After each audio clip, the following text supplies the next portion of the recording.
Good morning students.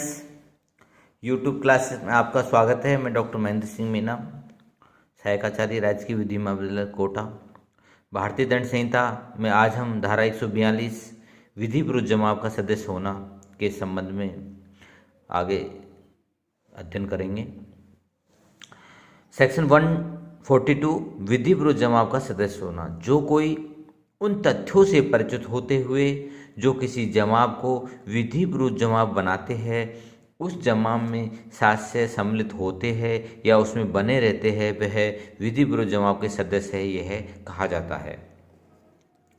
ऐसा कोई व्यक्ति जो विधि विरुद्ध जमाव के तथ्यों से परिचित होता है, उस जमाव में आशयपूर्वक सम्मिलित होता है या बना रहता है, तो उसे विधि विरुद्ध जमाव का सदस्य माना जाता है।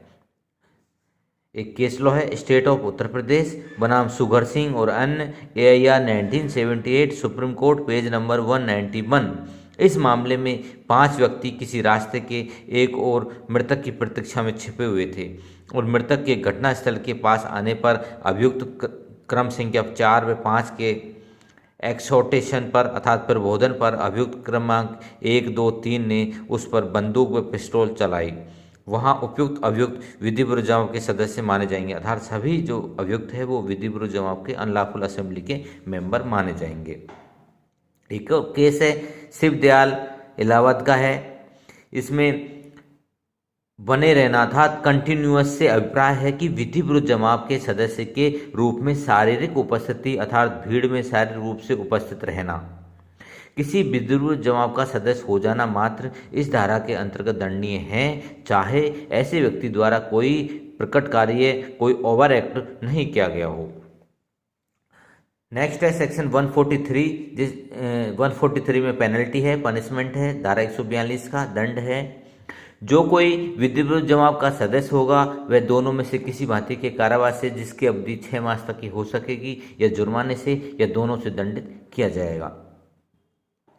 किसी विधि विरुद्ध जमाव का सदस्य हो जाना इस धारा के अंदर दंडनीय है, चाहे ऐसे व्यक्ति द्वारा कोई प्रकट कार्य किया गया हो अथवा नहीं किया गया हो।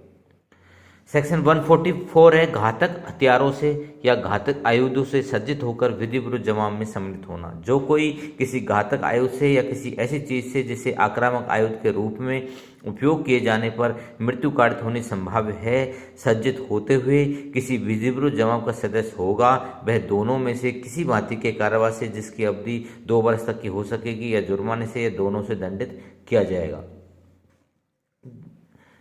घातक शस्त्रों सहित विधि विरुद्ध जमाव का सदस्य होना 2 वर्ष तक की अवधि का कारावास या जुर्माना या दोनों से दंड के अपराध के लिए प्रावधान किया गया है। सेक्शन 145 किसी विधि विरुद्ध जमाव में यह जानते हुए कि उसके बिखर जाने का समादेश दे दिया गया है, सम्मिलित होना या उसमें बने रहना। जो कोई किसी विधि विरुद्ध जमाव में यह जानते हुए कि ऐसे विधि विरुद्ध जमाव को बिखर जाने का समादेश अर्थात आदेश विधि द्वारा विहित प्रकार से दे दिया गया है, सम्मिलित होगा या उसमें बने रहेगा, वह दोनों में से किसी भांति कारावास से जिसकी अवधि 2 वर्ष तक की हो सकेगी या जुर्माने से या दोनों से दंडित किया जाएगा। धारा 145 के प्रावधान धारा 151 के प्रावधानों से संबंधित है। धारा 145 एवं धारा 151 ऐसे विशेष मामलों में संव्यवहार करती है जिनसे गंभीर रूप से शांति भंग होना कारित हो सकता है। नेक्स्ट है सेक्शन 146 बलवा अर्थात रायट। बलवा विधि विरुद्ध जमाव का ही एक गंभीर एवं विशिष्ट रूप है। जब विधि विरुद्ध जमाव हिंसा का रूप ले लेता है तो वह बलवे में परिवर्तित हो जाता है। धारा 146 में इसकी परिभाषा दी गई है। बलवा जब अवैध सभा के सदस्यों द्वारा हिंसा का प्रयोग किया जाता है तो उसे बलवा कहा जाता है। अर्थात साधारण शब्दों में हम बलवा कहेंगे कि जब कोई अवैध सभा का सदस्य द्वारा हिंसा का प्रयोग किया जाएगा तो उसे बलवा कहेंगे।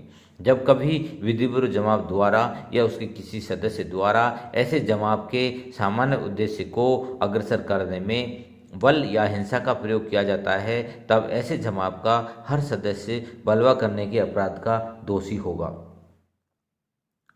बलवा के आवश्यक तत्व है 5 या 5 से अधिक व्यक्तियों के द्वारा विधि विरुद्ध जमाव का गठन किया जाना।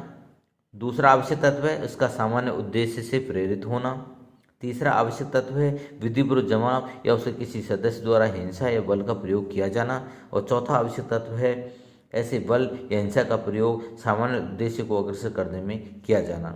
इस प्रकार प्रत्येक बलवा विधिपूर्वक जमाव तो होता ही है, इसमें विधिपूर्वक जमाव के सारे तत्व विद्यमान रहते हैं। केवल हिंसा यह बल ही एक ऐसा तत्व है जो विधिपूर्वक जमाव में नहीं होकर बलवा में रहता है और यही इन दोनों में अंतर करता है। बल का प्रयोग चाहे वह कितनी ही अल्प मात्रा में क्यों न हो, बलवा का अपराध कार्य करने के लिए पर्याप्त माना जाता है।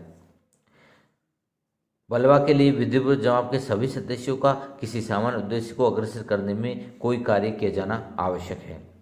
इसमें एक केस है रघुनाथ राय जो कि इलाहाबाद का है।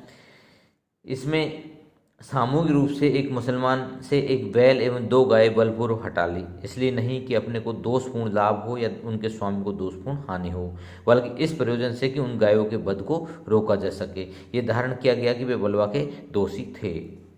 बलवा का हम एक और रोचक उदाहरण प्रस्तुत कर सकते हैं, जैसे कै की पत्नी चय जो दुष्चरित्र थी अपने माता पिता के घर चली गई। इस पर कै तथा उसके 4 अन्य भाई खे, गे और घे एवं बड़े कै की दुष्चरित्र पत्नी की नाक काटने के इरादे के साथ उसके माता पिता के घर गए।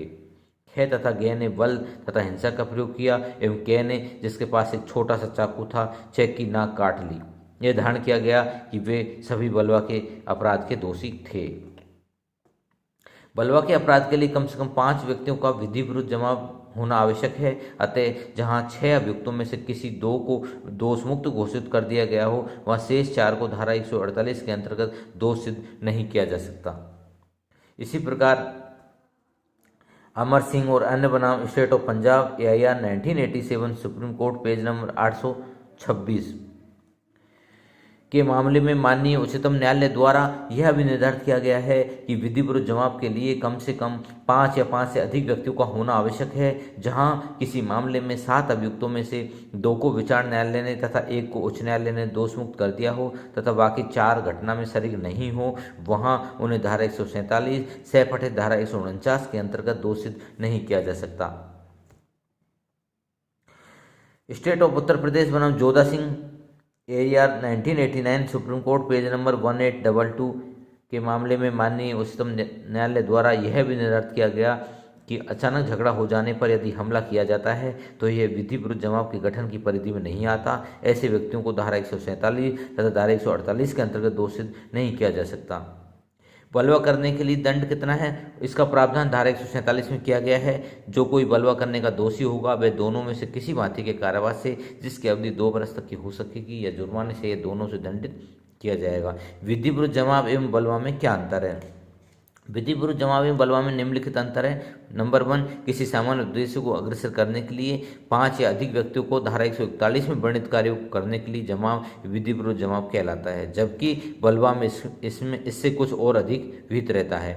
नंबर 2, बलवा में विधिपूर्वक जमाव या उससे किसी सदस्य द्वारा बल या हिंसा का प्रयोग किया जाना आवश्यक है, जबकि विधिपूर्वक जमाव में बल या हिंसा का प्रयोग किया जाना आवश्यक नहीं है। नंबर 3, कोई जमाव आरंभ में विधिपूर्ण हो सकता है किंतु बाद में वही विधिपूर्वक जमाव में परिवर्तित हो सकता है, जबकि बलवा में ऐसा नहीं है।